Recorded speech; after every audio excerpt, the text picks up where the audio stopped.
Good morning! Welcome back to the channel. We're gonna go through my March wrap-up. I read 5 books, and I gotta say, it was not a good month. It was okay. It was meh. It wasn't not good. So we'll start with my lowest rated to my highest rated. We'll end on a high note. All right, first up, and my lowest rated is Uprooted by Naomi Novik. I almost DNF'd this. I'm kind of glad I didn't. I don't know.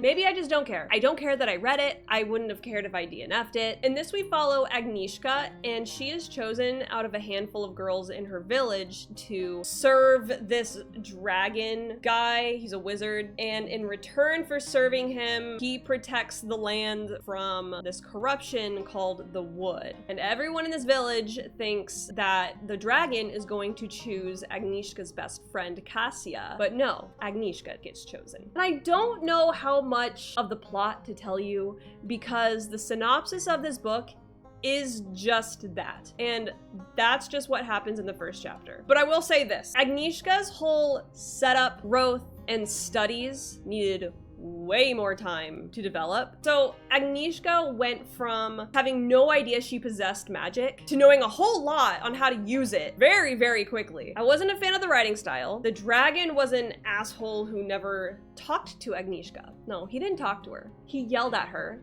snapped at her, and insulted her. But the things that did intrigue me was the descriptions of the wood.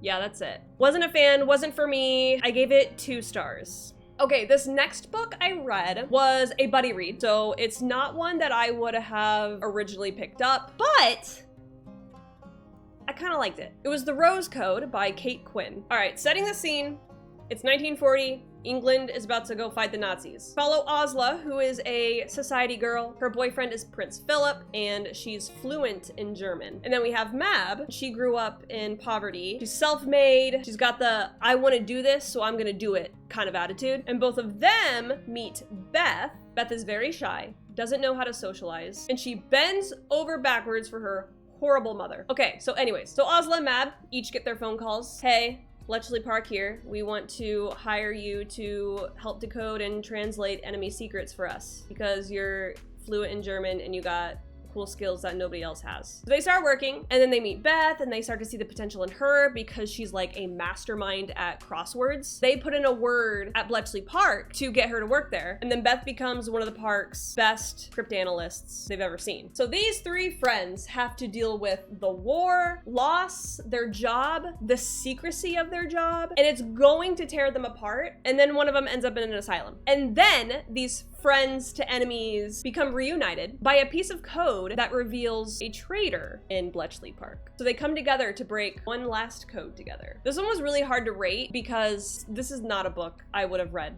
on my own. And when I wasn't reading it, I didn't want to read it. But when I would read it, I'm like, okay, this is pretty good. And at some points, I couldn't put it down and there were tears shed. But I'm kind of glad I read it because I did learn a few things. I didn't know Bletchley Park was a real place. I learned about the Enigma cipher machines, which helps decipher German secret messages. I did like that it gave me a glimpse into what war could have been like. This book got dark at times. And I think by the end, I was definitely more interested in the characters' stories than the plot. So for me, it was a book.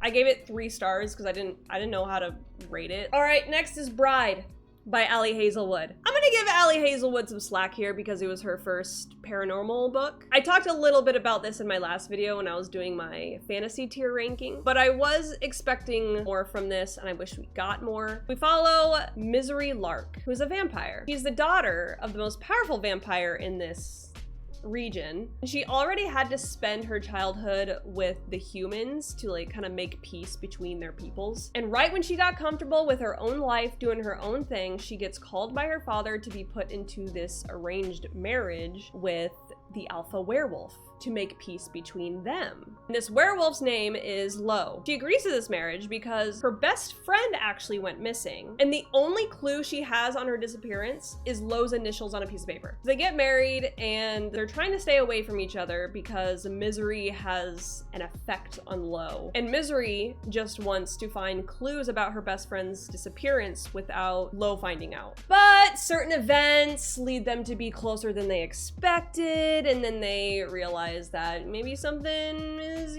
between us. I think Misery and Lo's chemistry needed more time to work itself out. We see through the book that they're getting closer, but I'm not feeling it. They get closer physically than emotionally, it feels like. I think this book should have been longer and the world building should have been more fleshed out. It was just info dump after info dump. I also did not care about Misery's friend's disappearance. Her name was Serena, by the way. I did not care that she went missing because we had absolutely no buildup with Misery and Serena's friendship. So I had no connection to Serena. I just didn't care. But I will cut her some slack because it's her first paranormal book. So give it 3 stars. 3 stars.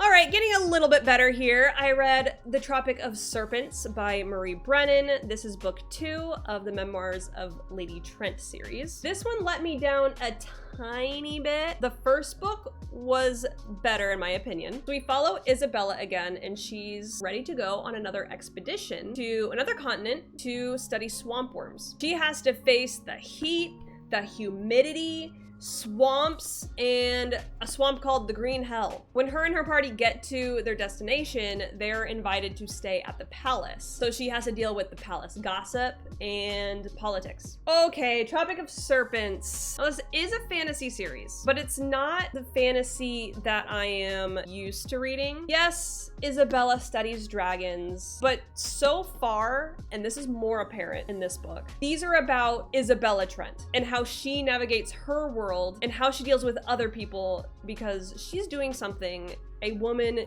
isn't allowed to do. But she also studies dragons. So this one was very centered on politics, which was very hard to follow. And I wish we got more research on dragons. I gave this 3.5 stars. And last on the list in the best book I read in March was Heartstopper Volume 5 by Alice Oseman. So obviously we follow Nick and Charlie again. It's almost summer break and Nick is looking into universities to go to while Charlie still has another year of high school to go through. So they have to navigate their feelings on possibly being away from each other for longer periods of time, going long distance, while at the same time, they want to take their relationship to the next step. It was really fun seeing Nick and Charlie's relationship grow over 4 volumes, but in volume 5, it was really satisfying to see them actually grow as individuals. So that was really great to see. I'm really excited for volume 6, but I'm sad that it's gonna be the last one, but I feel like it's going to end in a satisfying way. I gave it 5 stars. It was amazing. Alice Oseman handles all these little conflicts so beautifully. And there it is. What a meh month.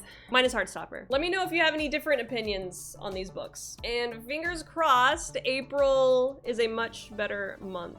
I think it will be. I'm starting with a really good book. All right, guys, I hope you enjoyed. Thank you so much for watching, and I will see you in the next one.